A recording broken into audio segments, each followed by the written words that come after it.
Part 2 of episode 11, and we're going to talk about games that made you think. And they don't have to necessarily be games that mess with you. Just they made you think. I know can brain. So I can only think of indie games. Yeah, there's a couple AAAs I can guarantee that I can't think of literally any game off the top of my head aside from like fucking Inside and Limbo. I actually have a new one that is ringing a bell, and one of the reasons why I bought it this week was Battlefield 1. So that's made you think? Yeah, it made me think. Elaborate. Yeah. It's World War I think it's pretty straightforward. But I heard the campaign is done like vignette style, and it is done amazing. It is done vignette style, and people have been like dubbing the campaign for Battlefield 1 like one of the best campaign shooters ever. So really, yeah, which is one of the reasons why I think it's getting such good reviews, because I don't think there's been a lot of multiplayer played of it, but there has been a lot of story mode played of it, and it's really funny. Yeah, and Battlefield 1 has a good story. Titanfall 2 only has good multiplayer. Yeah. Call of Duty is just a shitstorm from start to finish. This has been the weirdest year for shooters. People even like it. Call of Duty? Yeah. People like Modern Warfare. Yeah. So everybody's buying a fucking $80 That's why that's the only reason why people are buying it. I'm just waiting for them to release that on disc, just on its own. People would be so fun. Anyway, games that made you think. Is there anything that comes to mind that we would all let the man talk about Battlefield 1? I'm just saying. But I was gonna let you guys. No. We'll wait.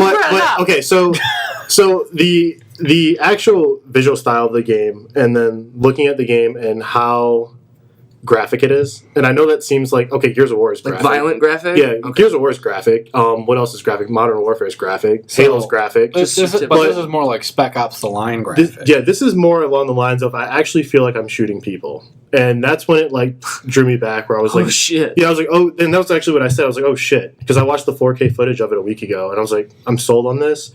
But I'm sold on this in a way that, like, I'm almost like delicately wanting to pick up the controller and play it, because like when I played a little bit of it, I feel like I'm actually shooting people, and that's the first time that's actually happened to me, where I played a game. Yeah, I played a game, and I actually feel somewhat guilty for killing someone. Like, and there's shit in this game. Every game. Yeah, there's shit in this game where you'll be in specific areas, and you'll hear just banter between German soldiers, or banter between, whatever soldier part of the Ottoman Empire, for example, and they will be talking about like their family members, or they'll be talking about shit that you would typically talk about as a human being, and then like that in the back of your head, a minute from now you're gonna blow their fucking brains out.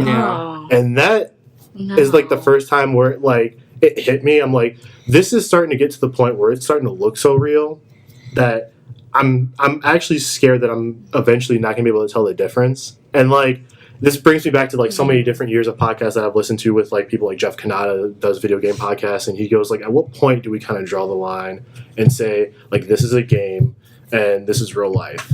And at some point, I almost feel like I shouldn't be playing this, and I almost feel like I shouldn't be enjoying this in the way that I've been enjoying it, because I've actually had ancestors that have died in World War I, and in certain ways in which I've killed CGI characters in the game.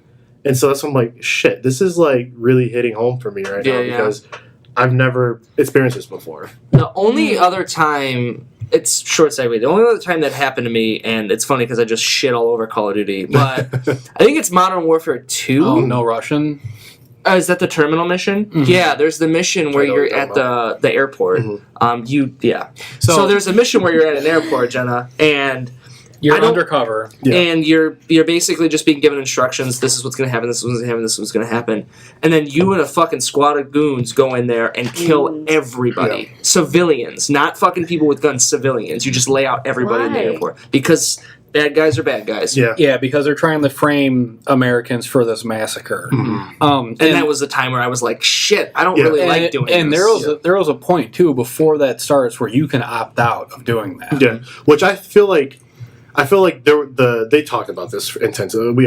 We're all part of the gaming community, so we all have read about like the backlash that they got about that particular mission. But I think I don't remember if after the fact they added that in there or they were like, no, it was there. It was done throughout development, and then they were like, we need to go back and fix this so that way people don't have to do this. Well, when the game came out, it had that, so who knows when they implemented no one did. Yeah. So what you're basically saying is Battlefield 1 needs that right when you start the game, and if you say no, it just ejects the disc out of your system. I mean, there's animations in the game too. Like there's animations in the game too where you'll rush people with bayonets and then you'll stab them, and then the facial animation looks real, and you get it like right in your face. And it hits you like it's not photorealistic, but it's pretty damn close, and it's getting closer to it. Been so far. Yeah, and I'm like, okay, so 10 years from now, we're going to get to that point where this is going to look like I'm actually legitimately killing somebody, and then I'm starting to question, why am I playing this? Like, what fulfillment am I getting by playing this game? Master plan. Yeah, no more games. Yeah, and then like I started. Oh shit! That's another topic. I look at this from the other point of view. I'm just like this is stupid. Like, why am I not just playing something that's like sugary coated rainbows? Go back and play Animal Crossing. Yeah, like this. Like, I don't understand. Like, what is this fulfilling for me? Like, what am I getting out of playing this game and killing people? And like that's where I'm like starting to be like, okay. I've always wanted to about those games. I was about to say, yeah.